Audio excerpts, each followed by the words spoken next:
నమస్తే, welcome back to my channel ఇట్ల రమ్య. ఎలా ఉన్నారు అందరూ? నేనైతే చాలా బాగున్నాను. నా లాస్ట్ వీడియో చూసిన వాళ్ళకి తెలుస్తుంది నేను ఇప్పుడు ఎక్కడున్నానో. నేనైతే బళ్ళారి వచ్చేసాను. ఎవరైనా వీడియో చూడకపోతే దయచేసి వెళ్ళి చూడండి. సో ఈరోజైతే మేము మా ఫామ్లోకి వెళ్తున్నాము, పొలంలోకి. సో చూస్తూ ఉండండి. అదైతే మా ఇల్లు అనమాట. ఇది మా హస్బెండ్ చిన్నప్పుడు చదువుకున్న స్కూలు, ఇప్పుడైతే లేదు.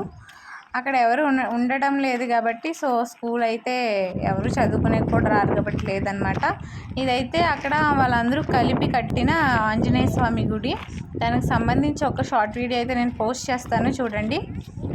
ఇక్కడైతే మా పాప ఫుల్ జోష్గా ఉందన్నమాట. మా పాపకి ఊరు వెళ్ళడం, షికార్కి వెళ్ళడం అంటే ఇష్టం కాబట్టి అక్కడ మా అత్తయ్య, నేను, మా హస్బెండ్, మా మావయ్య ఆల్రెడీ అక్కడ చేలోనే ఉన్నారు. సో మేమందరం అయితే పొలం అయితే వెళ్ళాము.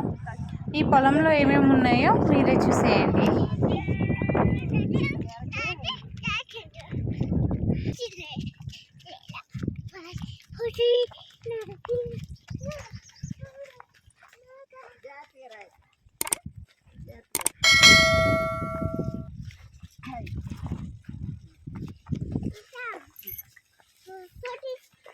ముళ్ళు కూర్చుంటే చిన్న వాళ్ళకు ముళ్ళు కూర్చుంటే ఇది వచ్చింది కదా.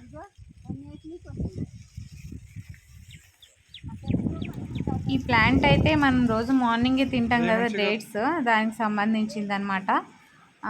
ఇది మా అత్తయ్య, మా మావయ్య చూసుకుంటారు ఈ ఫామ్ అంతా. మొత్తం అంతా ఇదే ఉంటుంది. అక్కడక్కడ కొన్ని ఫ్లవర్స్ అండ్ కొన్ని ఫ్రూట్స్, కొన్ని ఇది నిమ్మకాయ చెట్టు, అలాగే ఉసిరికాయ చెట్టు, అలా బ్యాంబూ చెట్టు, అలాగే మనం రోజు తింటూ ఉంటాం. ఇప్పుడైతే హెల్తీ అని చెప్తున్నారు కదా, డ్రాగన్ ఫ్రూట్ అంటారు కదా, అది కూడా వేశారు. మ్యాక్సిమం అన్నీ ఇంటి చుట్టూనే ఉన్నాయి. చేలో మిగతా కూడా వేశారనమాట. ఈ ఫామ్లో వాటర్ పెట్టుకుంటా అవన్నీ క్లీన్ చేసుకుంటా నీట్గా చేసుకుంటూ ఉంటారు వాళ్ళే.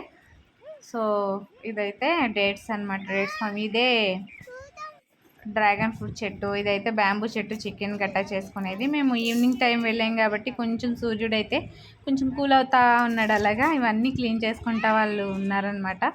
అంతా నీట్గా పెట్టుకుంటూ ఉంటారు వాళ్ళు. ఎక్కువ పొలం అంతా ఆయన చూసుకోరు, ఇది ఒకటే మాత్రమే ఆయన చూసుకుంటారు. మిగతాదంతా వేరే వాళ్ళకి ఇచ్చేసారు. ఇక్కడైతే గొర్రెలు అన్నీ వస్తూ ఉంటాయి. చుట్టూ అన్ని పొలాలే ఉంటాయి కాబట్టి సో అలా వస్తూ ఉంటాయి మెత్తకి. ఇక్కడ ఆమె ఉండే ఊర్లో ఫస్ట్ ఎక్కువ ఉండేది, కానీ ఇప్పుడు అంతా ఖాళీ చేసేసి వేరే వేరే ఊరు వెళ్ళిపోయారనమాట. సో కొంచెం ప్రశాంతంగా ఉంటుంది. ఇదైతే బనానా పువ్వు అంటారు, కర్రీ చేసుకుంటారు కదా అది. సో ఇదే video. Bye. Thank you for watching.